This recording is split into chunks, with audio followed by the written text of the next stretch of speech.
Vamos a empezar a grabar.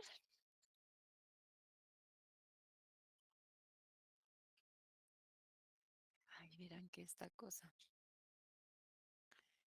Es que me parece que una barra que me tapa mis botones. No sé, no sé cómo quitar eso. Ok, qué bueno que ya empezamos a grabar. Bien, buenas tardes a todos y a todas. Bienvenidos, bienvenidas. Em, Hoy vamos a hablar acerca del proceso de paz. Estamos ya finalizando el capítulo número 21, ¿verdad? Que es el capítulo de la contrarrevolución a la firma de los acuerdos de paz.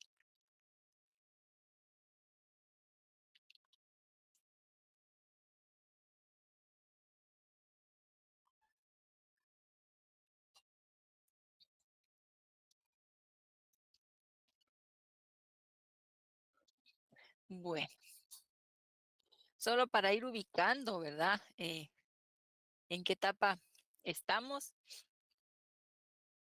Cuando terminó la contrarrevolución, ¿verdad?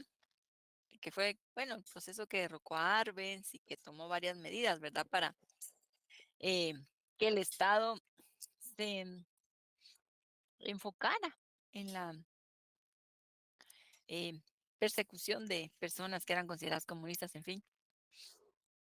Va a empezar la etapa que se conoce como el conflicto armado interno. Como sabemos, pues el conflicto armado interno tuvo una vigencia de 36 años, ¿verdad?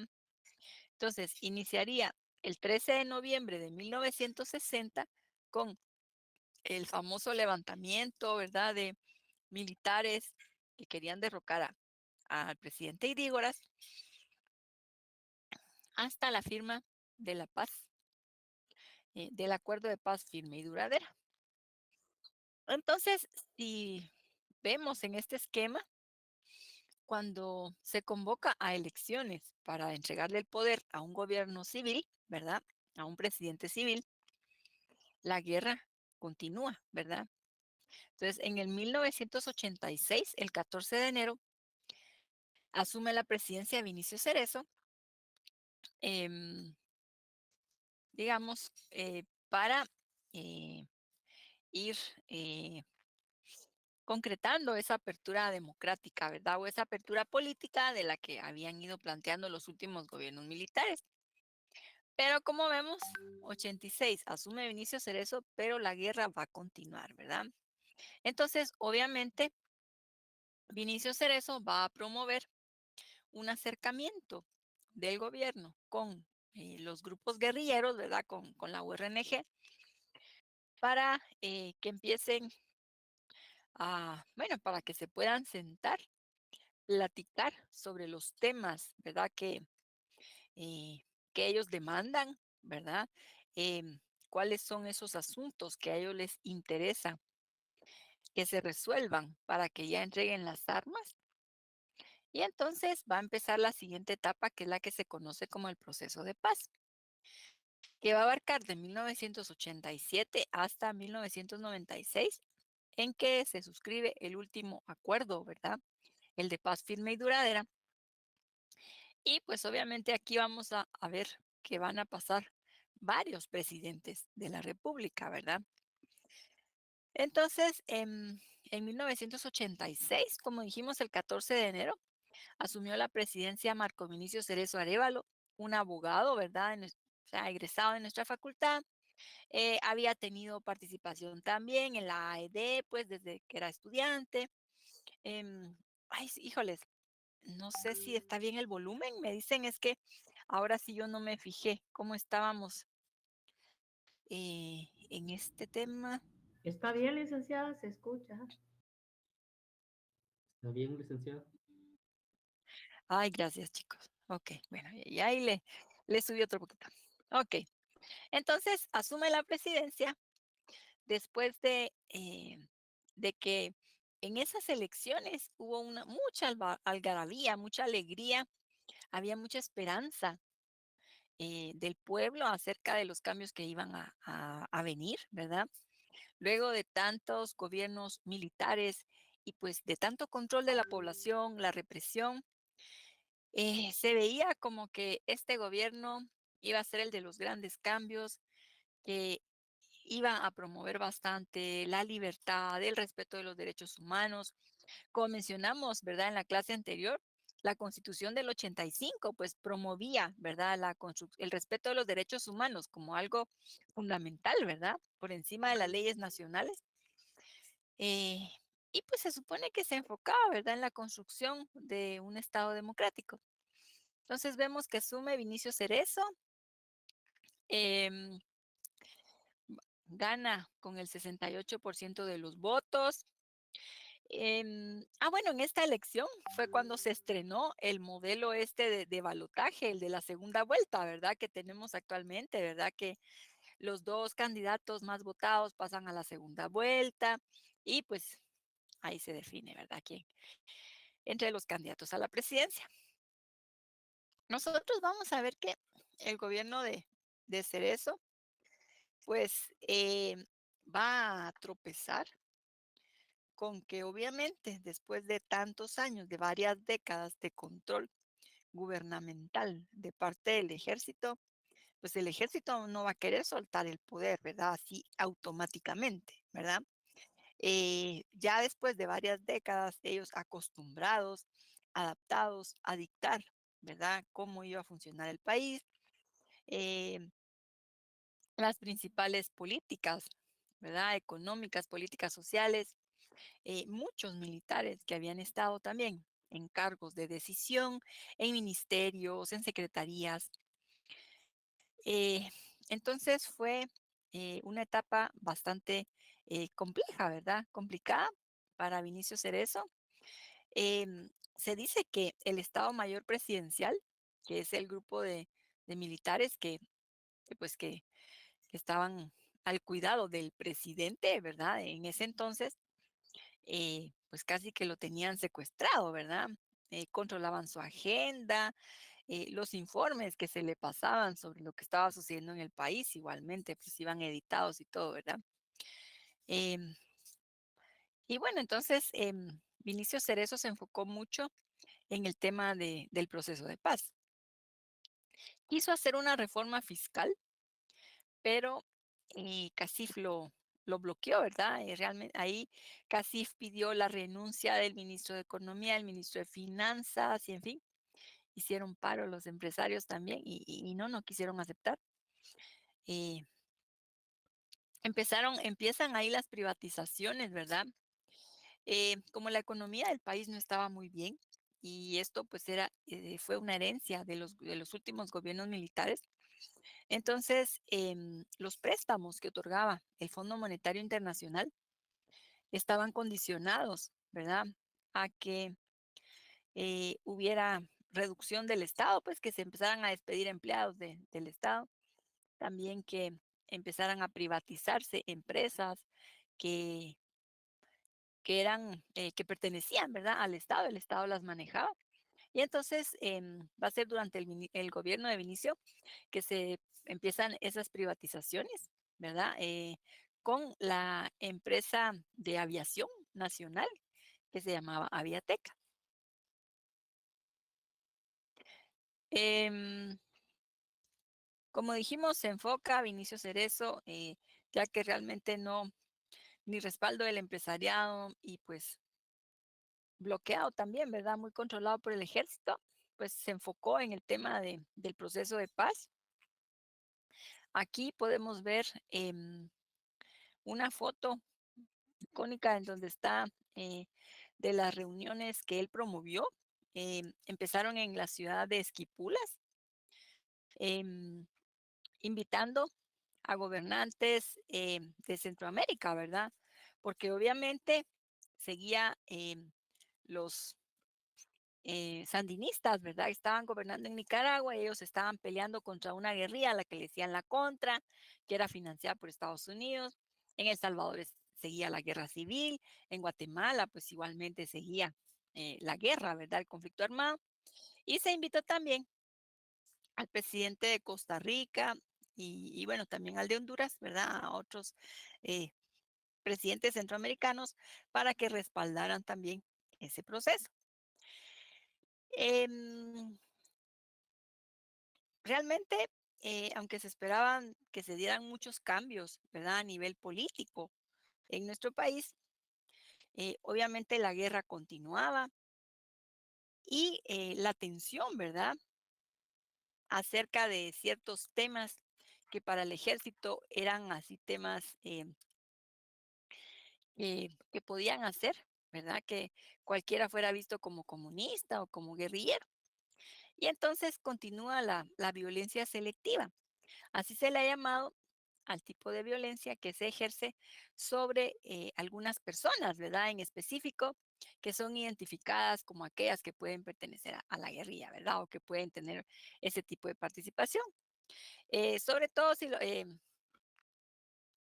digamos, es un tipo de violencia diferente, si tomamos en cuenta que durante los últimos gobiernos militares, las masacres, que era la violencia masiva, ¿verdad? Enfocada en comunidades, en fin.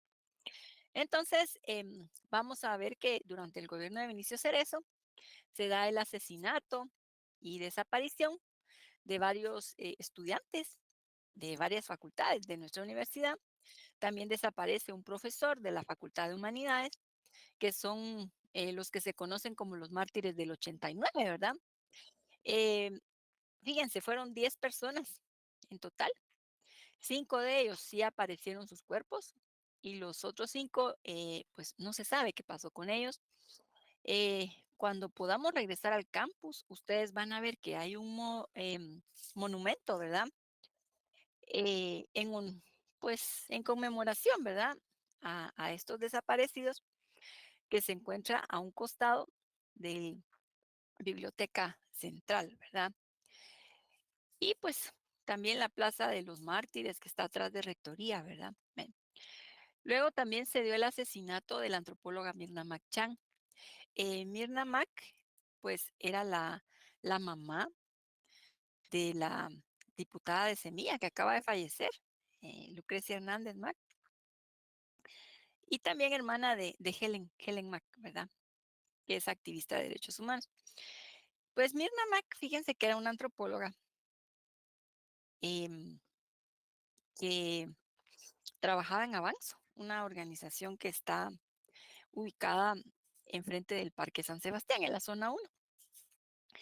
Ella empezó a platicar con em, un tipo de personas que se habían visto afectadas por la guerra, que anteriormente pues nadie había identificado, ¿verdad?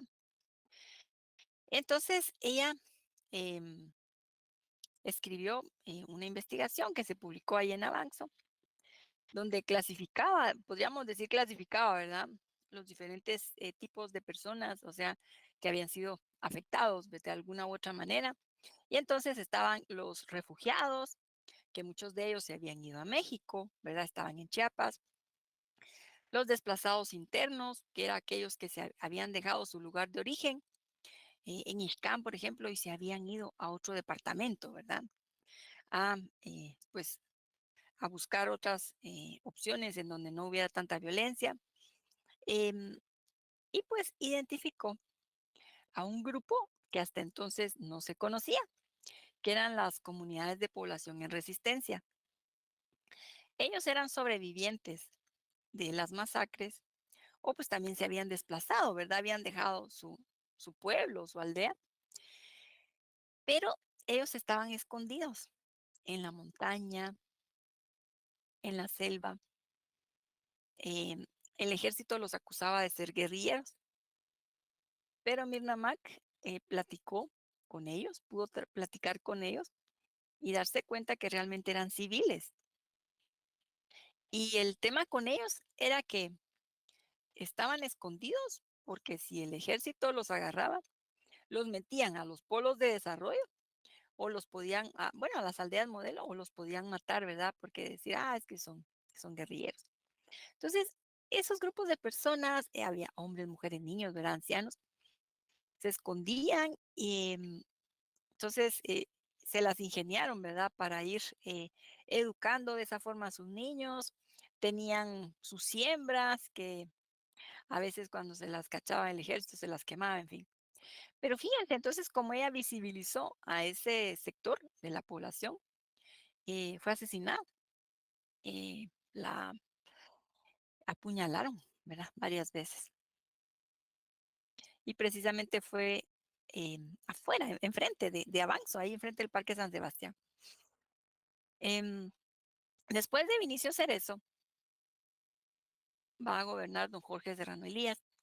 Bueno, en cuanto al tema del proceso de paz, ¿verdad? Que lo vamos a ir explicando de una vez conforme a los presidentes.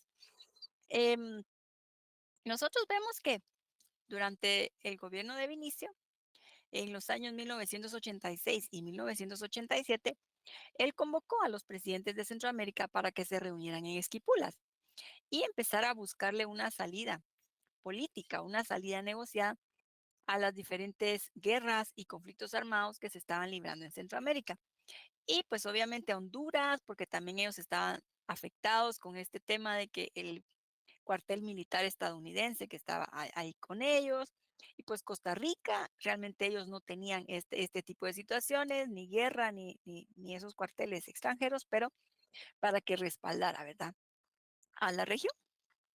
Y entonces, a partir de allí, en 1987, em, se emiten estos presidentes una declaración de Esquipulas II que va a ser la que da inicio a que los diferentes gobiernos se puedan sentar con las guerrillas, con esos grupos armados y empezar a negociar.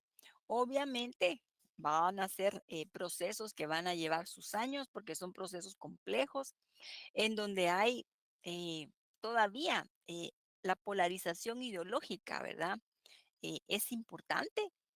Y por ejemplo, en el caso de Guatemala, nosotros lo que vamos a ver es que eh, lo difícil que fue hacer que el ejército aceptara sentarse a negociar directamente con los comandantes guerrilleros, ¿verdad? Ok, entonces ya para el final del gobierno de Vinicio Cerezo, em, se había formado una comisión, que era la Comisión de Nacional de Reconciliación, la CNR. Esta comisión eh, lo que hacía era que se reunía con representantes de la guerrilla y les llevaba propuestas de temas. Luego, lo que platicaba con ellos, venía y se lo platicaba al presidente y al alto mando del ejército para ver qué pensaban ellos. Y así luego llevaba la respuesta del alto mando del ejército y de esa forma estuvieron platicando, avanzando. Em, en esta etapa de Vinicio Cerezo, el ejército le dijo, va, está bueno, nosotros vamos a apoyar que se empiecen esas conversaciones, pero antes de empezar las negociaciones, que la guerrilla entregue sus armas, que se desmovilice, que entreguen sus armas y que se vengan para acá, aquí en la capital nosotros vamos a negociar. Obviamente, ¿verdad? Debido a que era un conflicto ya de tantos años y también las desconfianzas, ¿verdad? Entre los diferentes, con respecto del otro bando, ¿verdad? Eh, pues no fue aceptada, ¿verdad? Y entonces viene el gobierno de Jorge Serrano Elías, que gana, ¿verdad? Después de que tuvo un debate con Vinicio Cerezo. Vinicio Cerezo pues es muy hábil todavía, ¿verdad? En cuanto a su discurso, es muy buen. em, ¿Cómo se dice? A mí ya se me van las palabras. Él es muy bueno para hablar, ¿verdad? Entonces, Orador. muy buen orador esto, gracias. Y entonces, por ahí aparece en YouTube, fíjense ese debate que tuvieron porque Vinicio Cerezo tenía su programa de televisión que se llamaba Concertemos. Y entonces invitó a Serrano y Serrano llevó unos papeles y se los somataba y le alegaba y en fin. Entonces gana la presidencia. Dicen que Vinicio Cerezo dejó que intencionalmente lo invita y después deja que haga así, que lo trate de esa forma para perjudicar al otro candidato que era eh, Jorge Carpio Nicol. Carpio Nicol había quedado en segundo lugar en la elección contra Vinicio y pues su partido tenía bastante presencia, ¿verdad? Era un partido nuevo y en fin. Pero entonces, pues gana Jorge Serrano Elías, que es un abogado. Em, Serrano había pertenecido a la Comisión Nacional de Reconciliación y entonces conocía cómo estaba todo el tema de negociaciones, ¿verdad? De la paz. Durante el gobierno de Serrano va a fluir la negociación entre gobierno y guerrilla, porque Serrano fue muy hábil. Él dijo, no, pues no se necesita que ustedes entreguen las armas, ¿verdad? Comencemos así las conversaciones, ¿sí? Y entonces empiezan las pláticas, ¿verdad? Y empiezan a avanzar algunos acuerdos, ¿sí? Aunque la negociación se entrampó cuando se llegó al tema de, de crear, ¿verdad? Un acuerdo global de derechos humanos y también de crear una comisión de la verdad.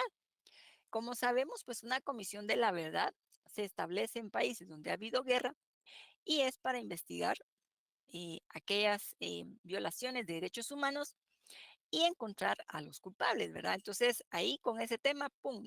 Ahí, no, no, no. El ejército se levanta y dice, no, nosotros no queremos, ¿verdad?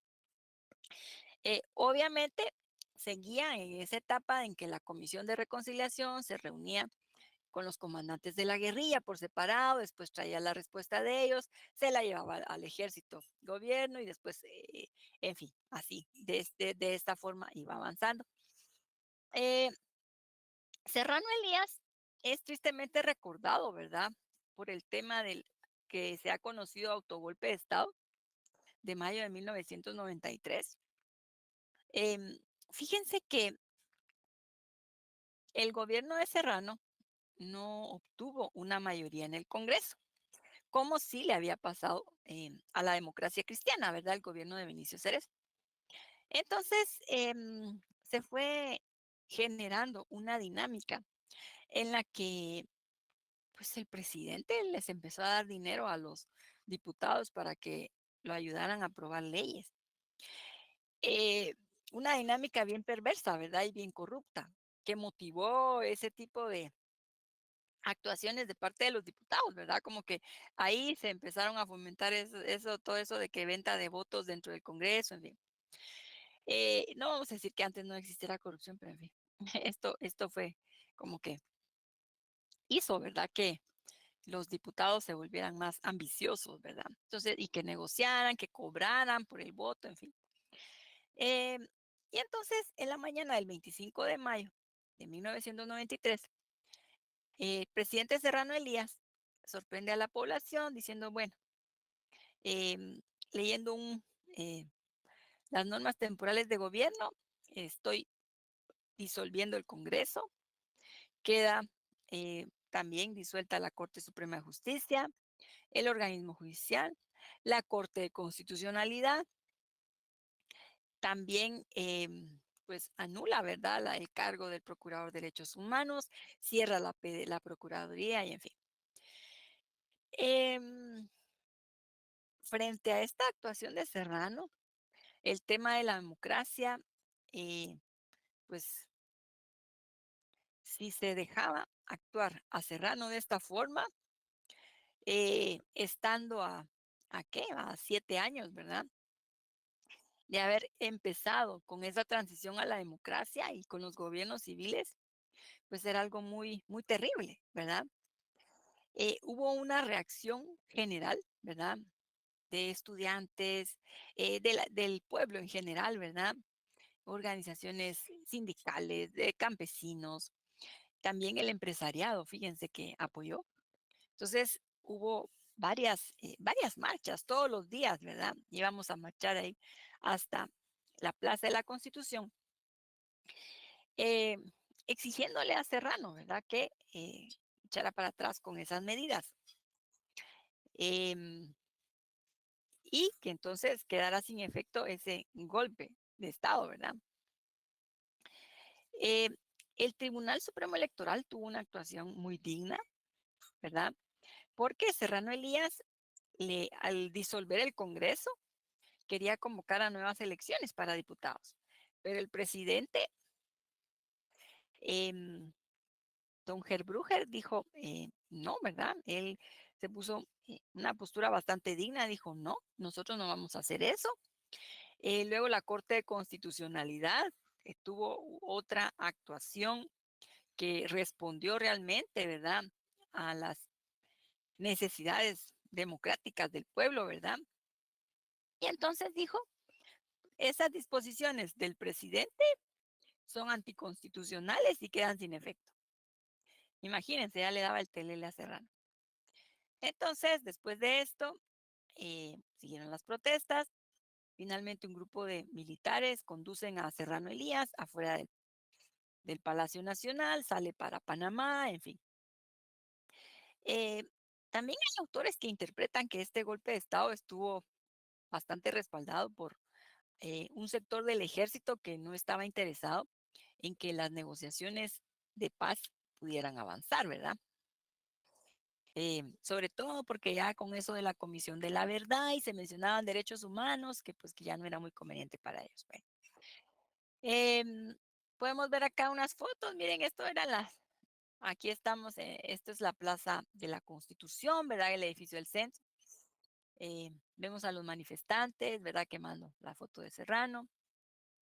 Los titulares, ¿verdad? De algunos periódicos. El de siglo XXI, ¿verdad? Miren, salió como siglo XIV, ¿verdad? Y todo en negro, ¿verdad? Por la censura también que se estaba dando a la prensa. En ese entonces, la sobrina de Jorge Serrano, em, Valdetti, ¿verdad? Roxana Valdetti Elías, era la vocera de la presidencia y ella se encargaba, ella de, digamos, de censurar, ¿verdad? A los medios de comunicación. Después asume la presidencia Ramiro de León Carpio, que va a gobernar para completar el periodo de Serrano Elías, ¿sí? Em, Ramiro de León Carpio había sido procurador de derechos humanos cuando Serrano Elías dio el autogolpe. Tuvo un papel muy importante, ¿verdad? Protagónico, eh, encabezando las marchas, ¿verdad? Lo habían ido a buscar a su casa porque lo querían apresar, ¿verdad? Y se escapó que por el techo se brincó a otra casa, en fin. Y luego pues participó en las protestas. Él era del Partido Unión del Centro Nacional, el partido de su primo, ¿verdad? Jorge Carpio Nicol, de ese partido que se identificaba como centro, ¿verdad? Y bueno, asume la presidencia luego de que cuando el vice de Serrano Elías quiso asumir, hubo muchas protestas, mucho rechazo, ¿verdad? Y entonces el Congreso propuso, ¿verdad? Una terna, o sea, 3 candidatos para que fueran votados, ¿verdad? Em, y dentro de ellos elegir al siguiente presidente, pues que iba a terminar a, a concluir con el tiempo que hubiera quedado a Serrano Elías, ¿verdad? Em, Eligen a Ramiro de León Carpio y fíjense que, bueno, Ramiro de León había criticado durante su gestión como procurador, había criticado al ejército porque como seguía la guerra, seguía el tema del reclutamiento forzado de jóvenes y pues a veces de menores de edad para que se fueran eh, como soldados, ¿verdad? Había denunciado varias situaciones así, la represión que se seguía dando, pero realmente cuando él gobernó se plegó bastante, ¿verdad? Ya no criticó al ejército, se plegó mucho, ¿verdad? A la forma en la que ellos llevaban la guerra, ¿verdad? Em, y bueno, fue bastante criticado por eso. Hay que tomar en cuenta que pues de León Carpio pues no tenía una bancada en el Congreso, ¿verdad? Para que lo respaldara. Aunque pues sí algunos partidos lo apoyaron cuando votaron en el Congreso por él, realmente no tenía diputados, ¿verdad? Que estuvieran a su favor. pero pues su gobierno se transcurrió a través, digamos, de el control que realmente el ejército tenía sobre el gobierno, ¿verdad? Y ya casi, ya avanzado su gobierno, fue asesinado su primo, don Jorge Carpio Nicol, ¿verdad? Quien tal vez hubiera sido el siguiente presidente, ¿verdad? Tenía bastantes posibilidades y pues como otra forma también de presionar a Ramiro de León, ¿verdad? Em, Durante su gobierno, pues se dieron unas reformas constitucionales, las de 1993. Digamos que uno de los temas que venía desde que había denunciado Serrano Elías era que había que depurar el Congreso. Por ahí, para los que algunos, ¿verdad? Tal vez recordarán o les contarán sus papás que estaba un grupo que eran los depurables, ¿verdad? Que eran los diputados señalados de ser los más corruptos y en fin. Entonces, pues va a ser durante el gobierno de Ramiro de León que se va a hacer esa depuración del Congreso. Ahí sí, el Tribunal Supremo Electoral convocó a elecciones, ¿verdad? Para, em, digamos, poder eliminar a esos diputados corruptos, ¿verdad? Em, Dentro de las reformas que se dieron en 1993, como se recordarán ustedes, hemos hablado antes de las consultas populares, ¿verdad? Entonces, estas reformas tuvieron que, bueno, que ser sometidas, ¿verdad? A consulta por la población, pero las trabajó el Congreso, ¿verdad? Aquí se decidió que la Procuraduría General de la Nación, la PGN, eh, de ahí iba a surgir el Ministerio Público. Anteriormente, el Ministerio Público era, como decir, una dirección que formaba parte de la PGN, ¿verdad? Entonces, decir, no, es importante que se separe, que surja. Entonces, vamos a crearla, va a ser una nueva institución autónoma que se dedique a la persecución penal, ¿verdad? Y también en esas reformas quedó establecido que el periodo presidencial quedaba en 4 años. ¿Esto por qué? La Constitución del 85 establecía eh, al inicio que el periodo presidencial iba a ser de 5, ¿verdad? 5 años, Vinicio Cerezo sí gobernó 5 años, pero pues ya los siguientes presidentes ya solo han sido 4 años. Em, a pesar de todo ese control, ¿verdad? Que tenía el ejército sobre el gobierno de Ramiro de León, fíjense que aquí van a empezar a fluir, mm, eh, como que se retoma la negociación entre URNG y gobierno ejército. Y entonces el tema del Acuerdo Global de Derechos Humanos se retoma y es aprobado. Luego también, eh, pues por consiguiente, ¿verdad? El tema de la Comisión de la Verdad. De ahí se viene el acuerdo del reasentamiento de las poblaciones desarraigadas.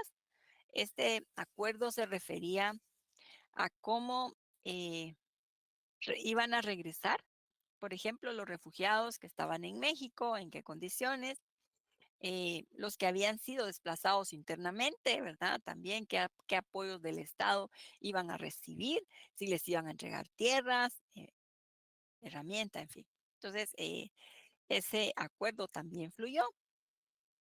Luego también estaba en discusión el tema del acuerdo de identidad y derechos de los pueblos indígenas. Y en ese tema es que nuevamente se vuelve a interrumpir la negociación, ¿verdad? Porque si bien es cierto que la Constitución tiene algunos artículos, creo que es el artículo 66, el que está dedicado al reconocimiento de los pueblos indígenas, lo que proponían em, la comandancia de ORNG y también eh, la sociedad civil, ¿verdad? En los documentos que había enviado para que fueran, para que complementaran la discusión, ¿verdad? Era que se reconociera que Guatemala era un país multiétnico, multicultural, plurilingüe, ¿verdad? Reconocer toda esa riqueza cultural. Además, también que se reconocieran los derechos ancestrales de esos pueblos eh, a los recursos naturales, a la tierra, en fin. Entonces ahí, ¡pum!, se interrumpe la negociación, ¿verdad? Otra vez el ejército no, nos levantamos, nos vamos. Durante el gobierno de Álvaro Arzú, ya la siguiente elección, ¿verdad? Se convoca a elecciones, va a ganar Álvaro Arzú Irigoyen, que va a gobernar del 96 al 2000. Eh, Álvaro Arzú había sido director del INGUAT durante el periodo de Lucas García, había sido alcalde de la ciudad, ¿verdad? Se presentaba, era su carta de presentación, ¿verdad? El trabajo que había hecho en la alcaldía, en la MUNI. Em, También había sido ministro de Relaciones Exteriores durante el gobierno de Jorge Serrano Elías. La orientación ideológica, ¿verdad? De Álvaro Arzú era de derecha y pues él había empezado en las filas del MLN, o sea, el Movimiento de Liberación Nacional, y era un partido bastante conservador. A pesar de eso, em, la comandancia de la URNG decide que con Arzú sí van a firmar, ¿verdad?, los acuerdos de paz. Arzú platica con la comandancia de URNG antes de asumir la presidencia y miren que en el año 96 se retoma la negociación, entonces se aprueba, ¿verdad?, el acuerdo de identidad y derechos de los pueblos indígenas. Eh, Había habido también un poco de problema con el acuerdo de aspectos económicos y situación agraria, ¿verdad? Porque era el acuerdo que se refería a, bueno, cómo vamos a reducir la pobreza, que es de los grandes problemas que tenemos todavía en Guatemala, ¿verdad? Y cómo resolvemos también el acceso a la tierra, ¿verdad? Se había entrampado, pero pues aquí otra vez se retoma y pues es aprobado, ¿verdad? Incluyendo el acceso de las mujeres indígenas a la tierra, en fin.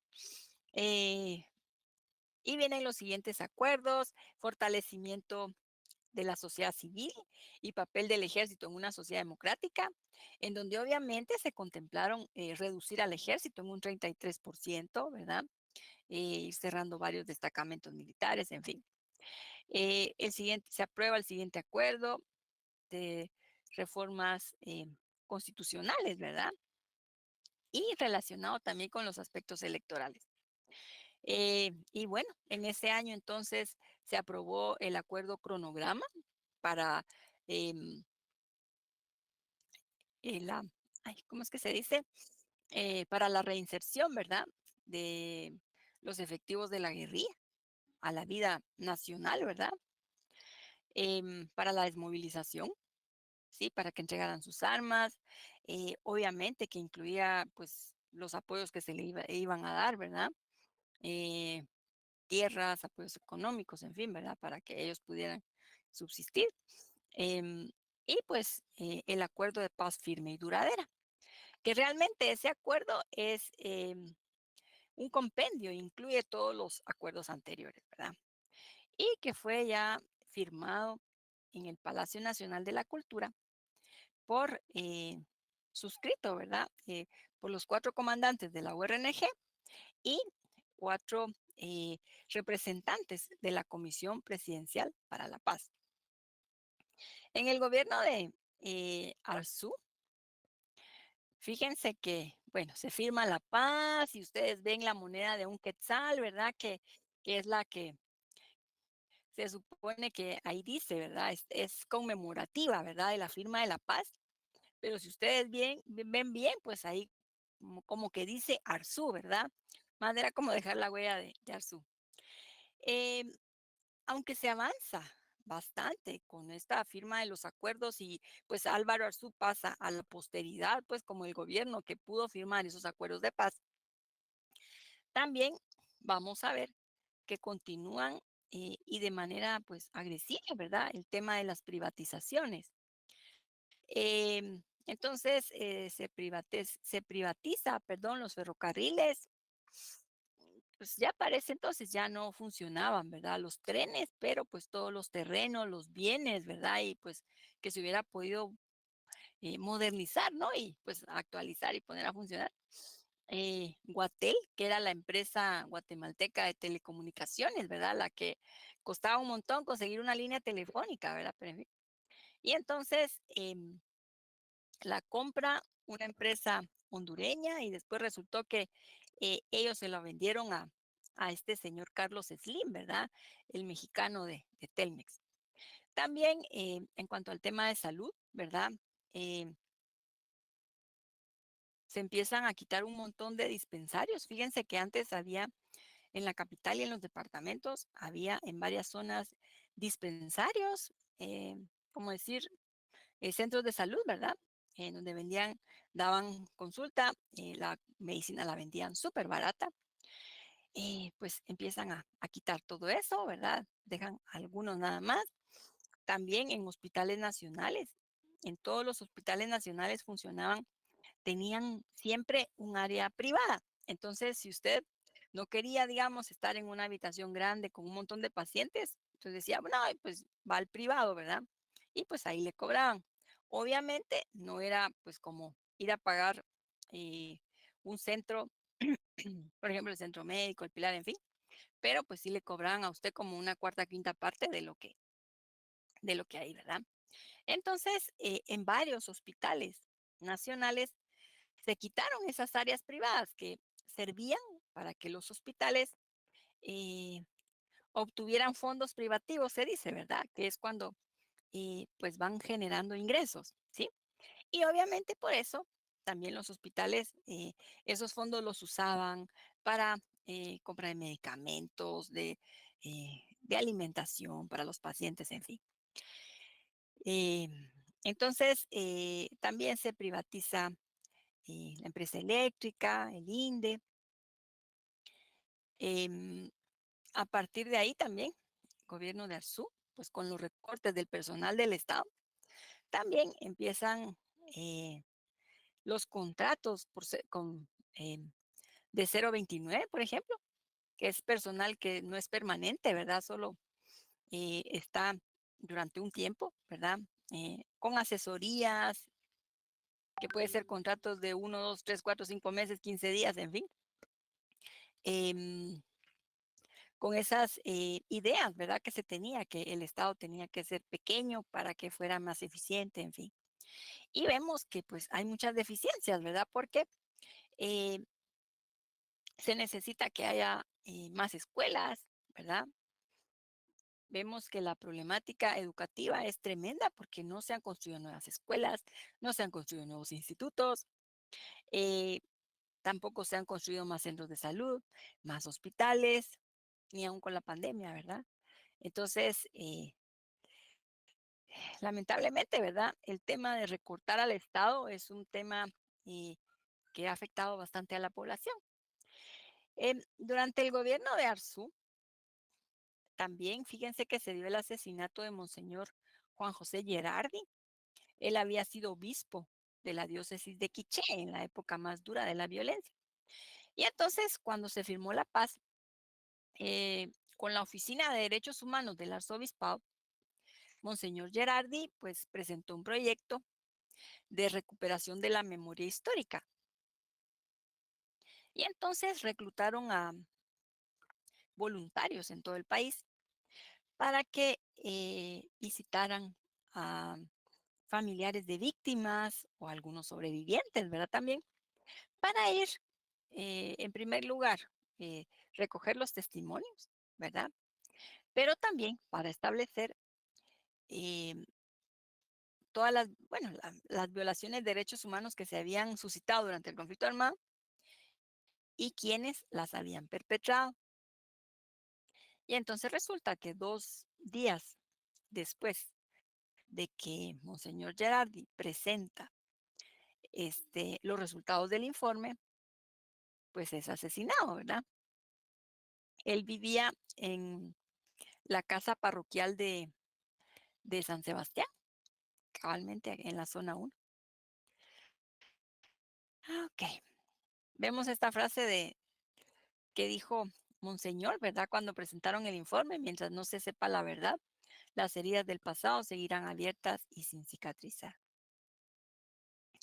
Este es el informe que se presentó, 4 tomos, Guatemala nunca más. Y eh, que ha servido también, ¿verdad? Para eh, reavivar el tema de la investigación sobre la búsqueda de desaparecidos, la identificación de los cuerpos, no solo para poderles dar una sepultura, sino también para que las familias sepan, ¿verdad? Qué fue lo que les pasó, para que puedan hacer su duelo.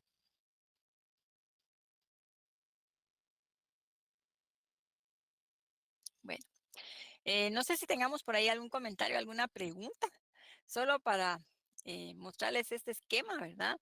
Acerca de la negociación del proceso de paz. Como dijimos, pues por un lado, estos que están en estos rectángulos rosados eran las partes en el conflicto, ¿verdad? Las partes involucradas. Por un lado estaba la guerrilla, ¿verdad? Que, como dijimos, representada por la comandancia de URNG, ¿verdad? Y por el otro, el sector al que se le llamó gobierno-ejército o ejército-gobierno, ¿verdad? Que eran las dos partes en el conflicto. Al principio se creó una comisión que se llamaba Comisión Nacional de Reconciliación. Después se le cambió nombre y se le puso COPAZ, Comisión Presidencial para la Paz. Naciones Unidas también mandó a un observador para que pudiera apoyar esa tarea, ¿verdad? Dado que después de todo, eh, no era solo tantos años de confrontación, ¿verdad? Sino que la violencia había llegado a unos niveles muy tremendos. Había todavía mucha cuestión dogmática, ¿verdad? De la guerrilla hacia el ejército y del ejército hacia la guerrilla. Eh, ustedes van a encontrar en el libro que todavía em, cuando están ya gobernando los civiles, ¿verdad? Los civiles están en el poder, todavía se dieron algunas masacres, hay muchos roces, ¿verdad? Entre comisionados militares, entre soldados y, por ejemplo, em, los refugiados que ya habían regresado de México, ¿verdad? Porque entonces a los refugiados los miraban, estos son guerrilleros, ¿verdad? No los veían como civiles que habían tenido que escapar para salvar su vida, ¿verdad? Entonces, fue un proceso, ¿verdad? Que llevó varios años poder conseguir que estos dos grupos se pudieran sentar a la misma mesa, verse frente a frente y pues platicar acerca para empezar a resolver sus diferencias, ¿verdad? Em, Además, Monseñor Quesada Toruño, que era el obispo de Zacapa, y que perteneció a la Comisión de Reconciliación, él propuso que se armara un diálogo nacional y de allí entonces empezaron a reunirse, ¿verdad? Representantes de partidos políticos, representantes de los empresarios, representantes de los cooperativistas, de los campesinos, de las organizaciones mayas, de las mujeres. eh, y entonces ahí se fue surgiendo lo que después se llamó la Asamblea de la Sociedad Civil, en donde todos estos sectores, ¿verdad?, de la sociedad eh, opinaban, ¿verdad? Y ellos fueron discutiendo también de manera paralela los temas que discutían la URNG y el ejército.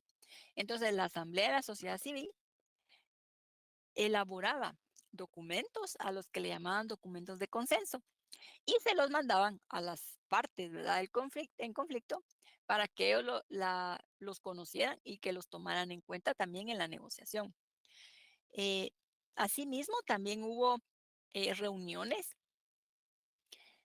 por ejemplo, representantes de CACIF se reunieron con URNG.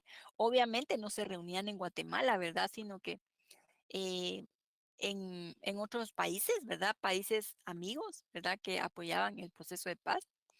Entonces se reunió CACIF con URNG, también se reunieron representantes de los partidos con URNG, representantes del sector religioso, del sector popular, en fin.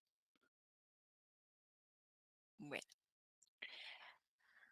bueno, aquí solo está lo de em, las etapas de la negociación, ¿verdad? Cuando hablábamos de la negociación indirecta, es la parte en donde yo les digo que no habían aceptado todavía, el ejército no aceptaba sentarse todavía con la guerrilla, ¿verdad?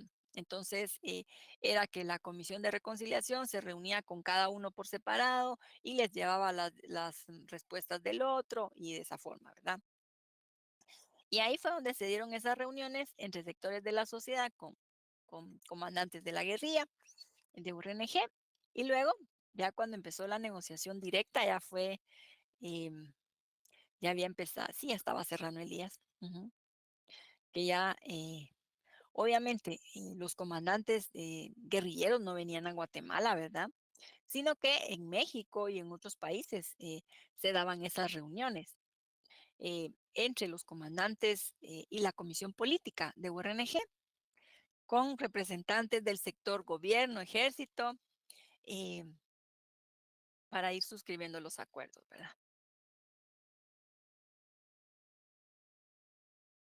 Podemos ver aquí una foto de los comandantes guerrilleros. Pues ya estaban bien grandes, ¿verdad? Porque imagínense ustedes, después de 36 años de guerra, el más joven era Pablo Monsanto, ¿sí? Todavía está vivo. Aquí vemos a Gaspar Ilón, ¿verdad? Que era bueno, este Pablo Monsanto era de las FARC.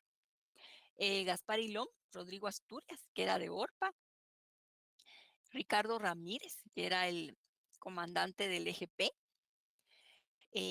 Carlos González, que sí, Carlos González del Partido Guatemalteco del Trabajo, el más viejito, ¿va? El de mayor edad, ¿verdad? Podemos ver acá unas fotos. Aquí está Pablo Monsanto, este señor de acá, vaya sin barba. Eh, estas fotos ya fueron en el Palacio Nacional de la Cultura, ¿verdad? Ahí están firmando el acuerdo de paz firme y duradera. Y a la par de doña Raquel Zelaya, que era en representación de la comisión de la presidencial, ¿verdad? Aquí vemos también dándose la mano el comandante Carlos González, ¿verdad? Con Otto Pérez, ¿verdad? General Otto Pérez, que también era de la Comisión Presidencial de la Paz. Aquí está Monseñor Rodolfo Quesada Toruño, ¿verdad? Que les comentaba que era el obispo de Zacapa cuando empezaron las negociaciones. Y después de que se firmó la paz, él llegó a ser el arzobispo de Guatemala. La comunidad internacional también tuvo un papel importante, ¿verdad?, para apoyar que se dieran esas negociaciones. Por ejemplo, se fundó un grupo al que le llamaron Grupo Contadora, que ahí participaban México, Colombia, Venezuela, eh, fueron los primeritos, ¿verdad?, involucrados. En la época de Vinicio Cerezo, ¿verdad? Sí, nosotros vamos a respaldar este proceso, queremos que ya se terminen estos conflictos, ¿verdad? Que están dañando tanto a Centroamérica. La participación de Naciones Unidas, que como mencionábamos, nombró a una persona que participaba como observador, ¿verdad? Y que se supone que era una persona neutral dentro del conflicto, ¿verdad? Y bueno, muchos actores internacionales, por ejemplo, la Iglesia Noruega, también otros países europeos, Suecia, Dinamarca, ¿verdad? Que estuvieron apoyando, no solo durante la negociación, sino también después, ¿verdad? Porque pues también enviaron ayuda, ¿verdad? Para financiar proyectos de educación cívica, proyectos de tierras, que se entregaron a retornados, a excombatientes, guerrilleros, en fin. Ah, bueno, y los tipos de acuerdos de paz, ¿verdad? Se han clasificado en sustantivos y operativos. Los sustantivos han sido los temas a los que se les llama estructurales, ¿verdad? Como decir, las causas que originaron el conflicto, ¿verdad? Eh, temas de derechos humanos, de la pobreza, acceso a la tierra, ¿verdad? El tema de pueblos indígenas. Y los acuerdos operativos son las que tienen que ver con cuestiones más administrativas, ¿verdad? Como los cronogramas, los procedimientos y ese tipo de cuestiones. Ya solo me falta aquí, ay, joles, ya estamos en las 5, ¿verdad? En el gobierno de Berché se aprobó la ley marco de los acuerdos de paz, quedaron como compromisos de Estado. Y pues aquí algunas de las instituciones, ¿verdad? Que surgieron de esos acuerdos de paz, ¿verdad? Eh, la, la policía que se reformó, ¿verdad? Hubo una depuración, se reestructuró y quedó como Policía Nacional Civil, Consejo de Acuerdos de Paz, el RENAP, el Registro de Información Catastral, la Secretaría de Asuntos Agrarios, que pues es la que entrega, reparte fincas, ¿verdad? En fin. Fondo de Tierras, la Secretaría de la Paz, Comisión Presidencial contra la Discriminación y el Racismo, Defensoría de la Mujer Indígena, la SAS, que es la Secretaría de Asuntos Administrativos y de Seguridad de la Presidencia, eh, el Estado Mayor Presidencial, que era la oficina que se encargaba de darle seguridad al presidente, se eliminó y pues después surgió esta otra secretaría, la SAS, ¿verdad? Y también del Acuerdo Global de Derechos Humanos. Ahí se estableció que se iba a crear una comisión que iba a estar respaldada por Naciones Unidas para combatir grupos paralelos que tenían cooptadas las instituciones del Estado, ¿verdad? Grupos criminales. Y bueno, de ahí surgió la CICIG. Ay, jole, ya estamos con las 5:04. No sé si tengamos algún comentario, alguna duda.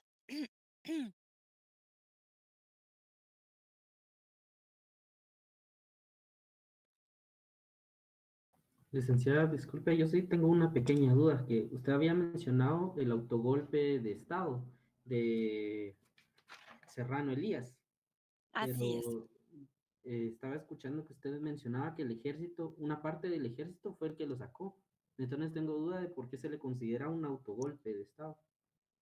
Sí, fíjese que Luis Pedro, que es complejo, ¿verdad? Porque eh, como él es el que dio la cara, que él era el presidente, y él emite esas normas temporales y dice, quedan disueltas todas estas instituciones y todo. Entonces, Serrano, pues ubicado ahí como el golpista, ¿verdad? Pero hay un montón de intereses, ¿verdad? Porque eh, también hay, por ejemplo, varios autores que dicen, no, es que el ejército fue el que convenció a Serrano Elías para para tomar, digamos, esas acciones y realmente para ponerlo a él como fachada, ¿verdad? Y entonces, pues obviamente la población no permitió, ¿verdad? Y la idea era que si el ejército pues lo había apoyado a él en esta acción, era porque ellos pues ya no querían continuar con las negociaciones de paz, ¿verdad? Y pues tapar todo el tema de que ya se estaba denunciando violaciones de derechos humanos. Pero fíjese que sí, después, como también hay varios sectores, ¿verdad? Digamos que aunque el ejército eh, se plantee como una institución así monolítica, ¿verdad? Que actúa siempre como que unificada, ¿verdad? Una posición unificada, pues siempre hay varios sectores, ¿verdad? Varios grupos. Por eso, otro de esos grupos fue el que sacó a Serrano, ¿verdad? Después de eso, obviamente, fueron destituidos eh, el ministro de la Defensa, el jefe del Estado Mayor Presidencial, ¿verdad? Y los altos mandos que se habían visto involucrados en ese, eh, en ese golpe de Estado, ¿verdad? Pero también hay bastante información en los libros que escribió Serrano, los de la, ay, ¿cómo es que se llama? Em, Vamos a ver. La guayaba tiene dueño y hay otro, ¿verdad?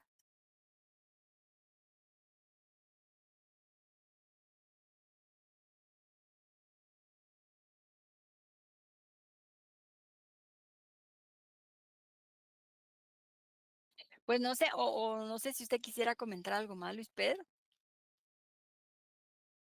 No, licenciada, realmente no sabía nada sobre él, por eso era que tenía dudas de eso. Ah, ok, ok. Bueno, bueno. Ay, no sé si alguien quiera comentar o preguntar algo más. Licenciada, yo me recuerdo que él aducía que no lo dejaban gobernar, que no podía tomar decisiones y que por eso lo primero que él dijo era que el Congreso no lo apoyaba, entonces creo que por eso lo cerró. Pero nada justifica porque si estábamos regresando a la institucionalidad, el poder destruir las instituciones, creo que eso fue el fallo. Y también me recuerdo que el señor de la Corte de Constitucionalidad, don Epaminondas González, Epaminondas, ajá. González, no, no me ajá, sé su fue nombre. muy aplaudida su actuación, ¿verdad? Porque él dijo, no puede proceder así. Entonces, creo que confluyeron muchas cosas y hoy pues él desde el exilio se está justificando, pero creo que fue muy arremetida la situación de él, de arremeter contra toda la institucionalidad. Sí, sí, Rosario, muy delicado, ¿verdad? Porque en lugar de fortalecerse, ¿verdad? Su posición frente a la sociedad, pudo haber denunciado, ¿verdad? Me están chantajeando, me están haciendo, no sé, ¿verdad? Como que pedí el respaldo popular, no sé, de las instituciones para contrarrestar eso, ¿verdad? Pero Serrano como que ha sido muy impulsivo, ¿va? Eh, entonces lo embaucaron en eso.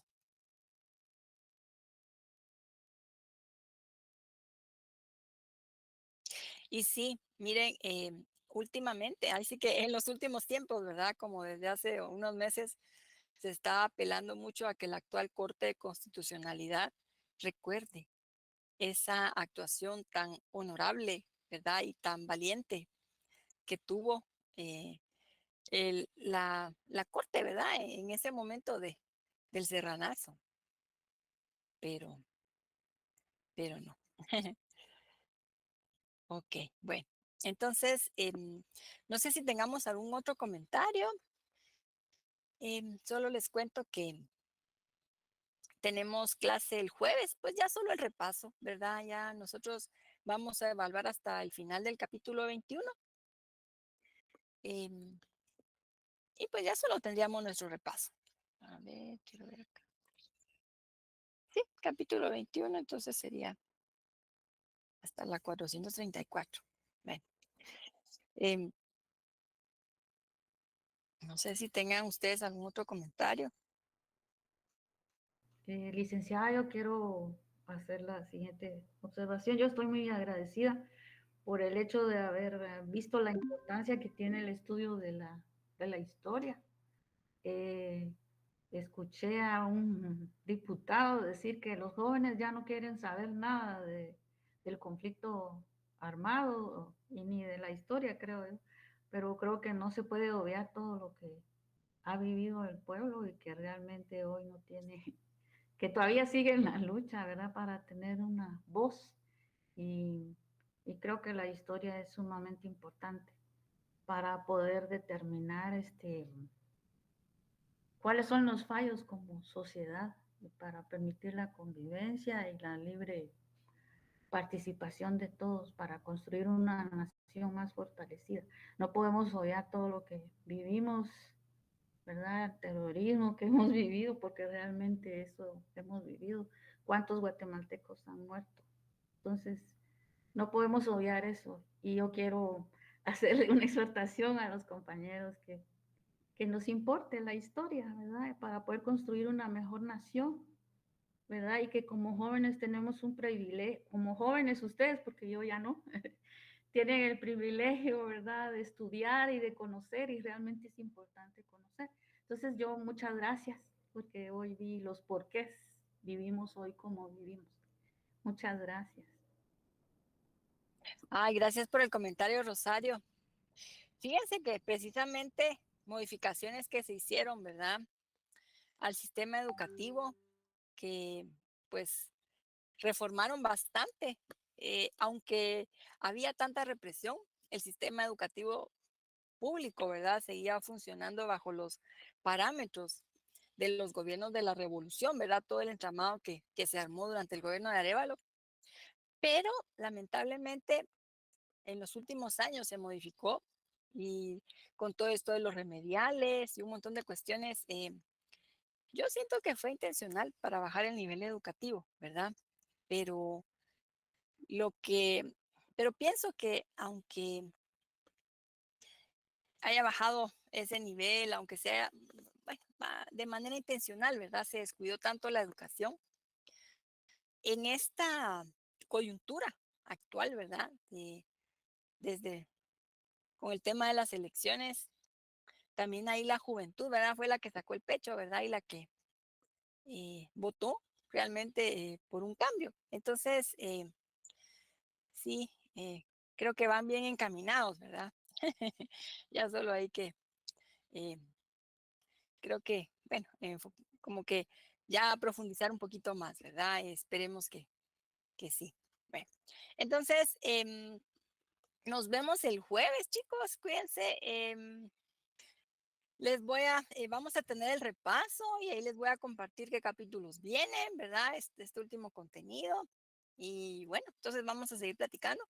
Empezamos el jueves a las 2:15, ¿verdad? Para avanzar más, porque sí, ya solo ese periodo vamos a tener de clase. Bueno, pues entonces cuídense bastante, feliz tarde y pues ahí nos vemos el jueves. Feliz tarde, licenciada, muy Feliz amable. tarde. Buenas tardes. Feliz tarde. Feliz tarde.